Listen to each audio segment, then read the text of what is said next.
Define activities. This is a process of identifying and documenting the specific actions to be performed to produce the project's deliverables. Just a quick reminder, when we were working on the work breakdown structure, we would decompose the deliverable down to the work package level. The work package is the lowest level of a component of the deliverable while still being a component of the deliverable. The example that we had used previously is of mashed potatoes being a part of the dinner. By itself, we can eat mashed potatoes. But if we try to decompose it further, we're either going to start discussing the resources that we need to make mashed potatoes, or we're going to start discussing the activities to create the mashed potatoes. Here, we're going to take those work packages and we're actually going to decompose them further to get the discrete activities. So if we were looking at mashed potatoes, now we're looking at peeling the potatoes, boiling the potatoes, mashing the potatoes, adding butter, stirring, and so on. So for tools and techniques, again, we do see decomposition. And then for our outputs, the activities list and activity attributes. Rolling wave planning is something that most of us do unconsciously for our entire lives. Basically, we're concentrating on near-term activities while paying attention to the longer-term activities, but at a much higher level. So if we think about going on a vacation, if you've been on a vacation recently or you have one coming up, then you can probably go ahead and think about how the first day you're more so concerned about where are you going to eat dinner that first night than maybe where are you going to have brunch on the third day, or what will you do on the afternoon before you go back to the airport. The near-term activities will take priority, but the longer-term activities are still being tracked. This is a form of progressive elaboration, which calls for planning at a very high level, and then as more information becomes available, we go back and we refine that plan as necessary. Outputs from this process include the activity list. Now, this is going to be a detailed list of all of the activities that we must do to complete this project. All we're trying to do is figure out all of the activities. Later on, we'll actually go ahead and put them into the right sequence and figure out how long they'll take and then actually build a schedule. We just need a list right now.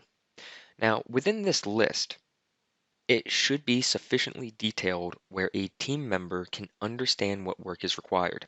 So plain language becomes necessary.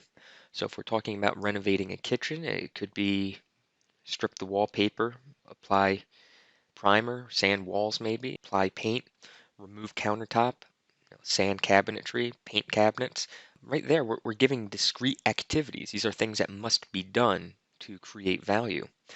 And at the same time, it's being written in such a way that people know what is expected of them. Activity attributes is a companion document for the activities list. In much the same way that the WBS has the WBS dictionary, this allows us to have more information aside from just a very long list of all of the work that must be done within the project. So the type of details that we may be capturing for each activity could include where is it tied to on the WBS, what is the name of the activity, short narrative description, any predecessor and successor activities, and this will be determined as part of the sequence activities process. Any leads or lags, the person, department, organization who is responsible for actually completing the work. What types of constraints or assumptions could affect these activities in some capacity? What's the location of where this activity will be performed and what level of effort will it take?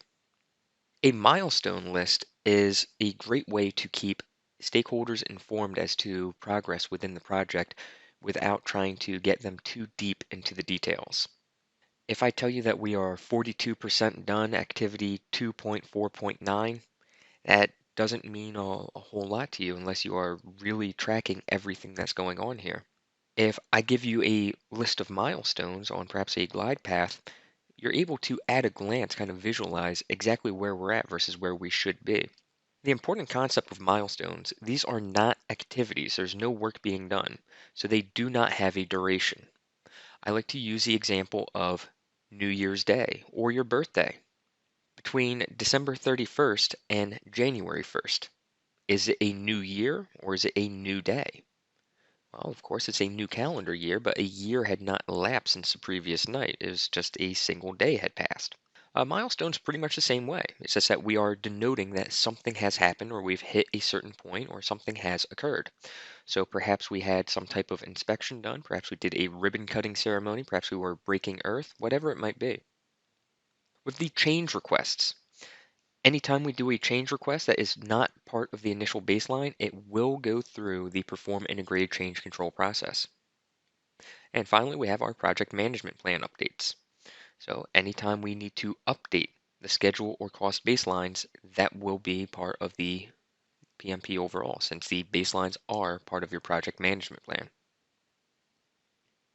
So the further decomposition, we are going to take our WBS and we are going to look for our work packages. In this case, we have our Project X, that is our deliverable at the top. We have three categories here. We have hardware, software, and prototype. Within software, we have reports and specifications. So with a report, can we decompose that further? Well, we're going to go ahead and say probably not, because within that we have some information that we have to have, but we don't want to break it up into individual paragraphs or lines. So we are at the lowest level. We are at the work package, and this will be the basis, a starting point for our activities list. So we go ahead and we take our report. This is a thing. This is a noun. Anytime we are dealing with a noun, we can be pretty sure that that is a component of the deliverable. So we can go ahead and break it down into the discrete activities that must be completed in order to prepare this report. Very important note right here. We see verbs starting to appear, and this is something that I discussed previously as well. With the nouns, we're dealing with components of a deliverable. When we're seeing the verbs, now we are doing things. So we're doing things to create things. So we are gathering data. We are generating a first draft. We are sending out for review. The verbs tend to be the giveaway that we're dealing with discrete activities. Now, for exam purposes, and I know this is something that may be different than what you do in your organization, how you manage projects, but for the exam, you do not put any activities onto the WBS. Activities will always go onto the activities list. The WBS will remain strictly deliverable oriented. The activities will be fully documented, but never on the WBS. So we just finished discussing define activities. We have a quick learning assessment here. So describe the purpose of this process in your own words. We're trying to identify all of the discrete activities needed to complete the project's work. What do we start with when creating the activity list? We start with the work package items from the work breakdown structure. In what ways is the activity list different from the work breakdown structure? So the activities list is more so concerned with the actions that must be taken as opposed to the end result or the output of those actions. Give an example of rolling wave planning. So if we're discussing a construction project, maybe we will plan the initial stages in great detail while not really concerning ourselves with the interior of the building or how we are going to decorate the bathrooms, perhaps. What types of information would we capture in the activity attributes? It can include detailed descriptions of the activities, the dependency relationships, and as so far as predecessors or successors, leads and lags, resource requirements, any constraints or assumptions. What are some potential milestones we might document?